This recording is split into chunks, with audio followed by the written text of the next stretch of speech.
मैं मर के जीना सिखा रहा हूँ, मैं जी के मरना सिखा रहा हूँ।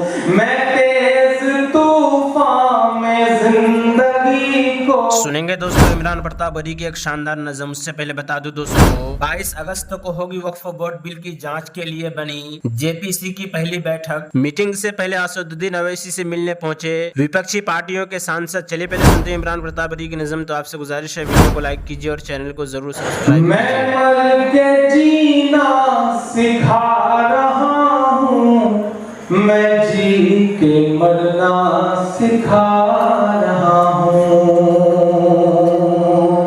मैं मर के जीना सिखा रहा हूँ, मैं जी के मरना सिखा रहा हूँ। मैं तेज तूफान में जिंदगी को तलाश करना सिखा रहा हूँ। मैं तेज तूफान में जिंदगी को तलाश करना सिखा रहा हूँ। समंदरों से ये कोई कह दे, गुरूर को रख दे साहिलों पर। समंदरों से ये कोई कह दे, गुरूर को रख दे साहिलों पर। मैं इन थपेड़ों में अपनी कश्ती को पार उतरना सिखा रहा हूँ। मैं इन थपेड़ों में अपनी कश्ती को पार उतरना सिखा रहा हूँ। मुझे ऐसा लगा कि आप सारे लोग बिल्कुल ऐसा सोच के बैठ गए हो कि अब तो मुझे आता है दावत देने का भी कोई मतलब नहीं है। थोड़ा सा आप सबकी भी शिद्दत हो जाए, थोड़ा सा मतलब बड़े हंगामे में पढ़ने की आदत सी है, तो खामोशी में पढ़ते हुए ऐसा लगता है कि मैं किसी स्टूडियो में रिकॉर्डिंग तो नहीं कर रहा है। तो थोड़ा सा बेदार हो जाए आप सारे लोग। मैं अगला शेर पढ़ता हूं इसका के समंदरों से ये कोई कह दे, गुरूर को रख दे साहिलों पर। हिंदी के बहुत बड़े कवि हैं डॉक्टर उदय प्रताप। आज मैं बुजुर्गों को सुन रहा था तो मुझे उनका एक बहुत अच्छा शेर याद आ रहा था। उन्होंने हिंदी में एक बहुत अच्छा शेर कहा है कि तुम्हारी कश्ती को पार लेकर फकत तुम्हारा हुनर गया है। तुम्हारी कश्ती को पार लेकर फकत तुम्हारा हुनर गया है। नए खवैये कहीं ना समझे नदी का पानी उतर गया है। ये सब वो लोग हैं जिन्होंने अपने अंदर वो बात बचा के रखी और कहीं ना कहीं का गुस्सा भी जायज है। लेकिन हम बच्चों का भी कोई कसूर नहीं, ये भी एक सच बात है। हम करें तो क्या करें, हमें तो बुजुर्गों का भी गुस्सा झेलना पड़ता है। और अगर ना सुनाए तो सुबह फेसबुक के इनबॉक्स में 10 शिकायतें भी मिलती हैं कि आप आए और आपने सुनाया नहीं, हम आपको सुनने के लिए 200 किलोमीटर से आए थे, 100 किलोमीटर से आए थे। तो हमें तो दोनों को झेलना है, दोनों की शिकायतें और शिकवे को गले से लगाना है। मैं चाहता हूं कि थोड़ी सी आपकी शिरकत हो।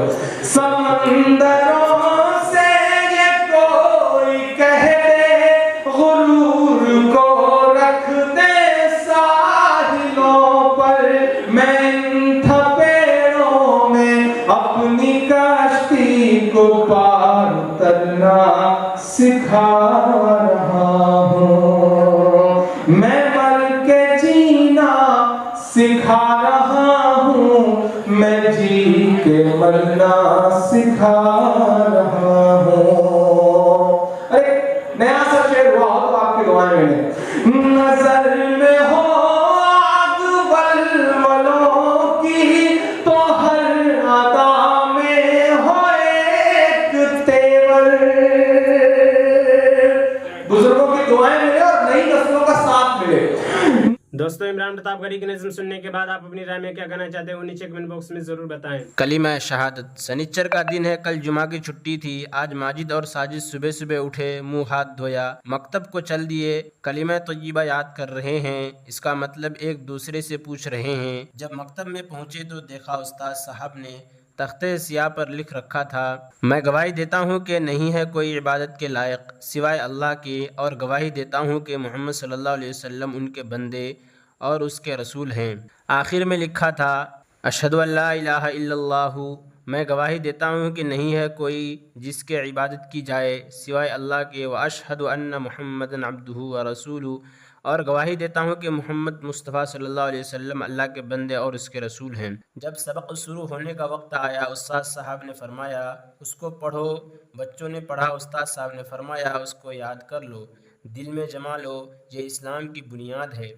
माजिद ने दरियाफ्त किया, मौलाना गवाही देने का क्या मतलब है? गवाही तो कचहरी में किसी हाकिम के सामने दी जाती है। उस्ताद साहब, तुम्हारा सवाल ठीक है, अच्छी बात पूछी। बेशक गवाही ऐसे ही मौका पर दी जाती है, मगर ये तो बताओ, अगर तुमसे किसी चीज़ की गवाही देने को कहा जाए तो तुम कब गवाही दोगे?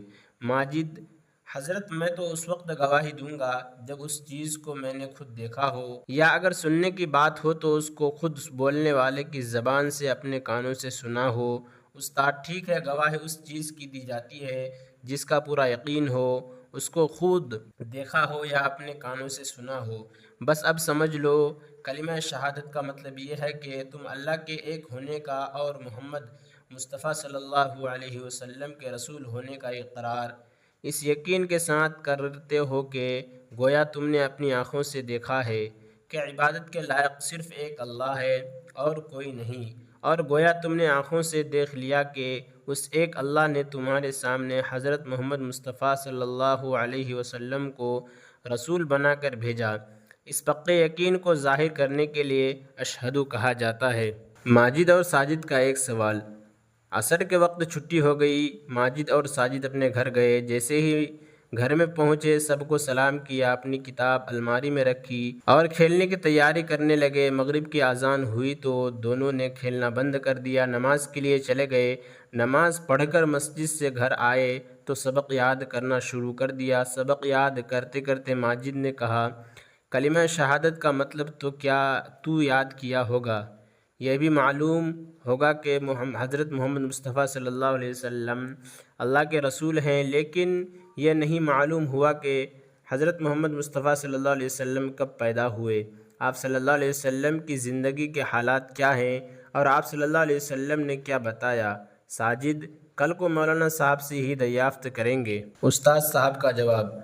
आज माजिद और साजिद मकतब में आए, सबक सुनाया, फिर हज़रत उस्ताद साहब से अर्ज़ किया, मौलाना, कलिमा तौहीद और कलिमा शहादत में मोहम्मद रसूलुल्लाह सल्लल्लाहु अलैहि वसल्लम का ज़िक्र आया है और हमने ये इकरार किया है कि हज़रत मोहम्मद मुस्तफ़ा सल्लल्लाहु अलैहि वसल्लम अल्लाह के रसूल हैं, लेकिन हमें मोहम्मद मुस्तफ़ा सल्लल्लाहु अलैहि वसल्लम के हालात मालूम नहीं।